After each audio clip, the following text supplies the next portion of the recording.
ایک جنگل میں شیر، گدھا اور لومڑی مل جل کر رہتے تھے۔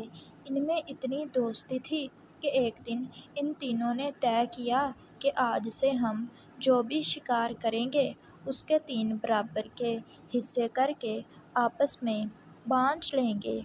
اور ایک دن ان تینوں نے مل کر ایک ہرن کا شکار کر لیا۔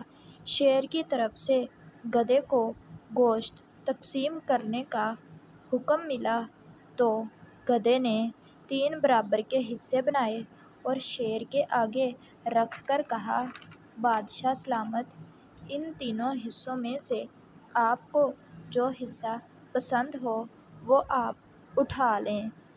شیر نے گوشت کے تینوں حصوں کا جائزہ لیا اور پھر غصے سے گدھے سے کہا، او بے ایمان، یہ کیسے چھوٹے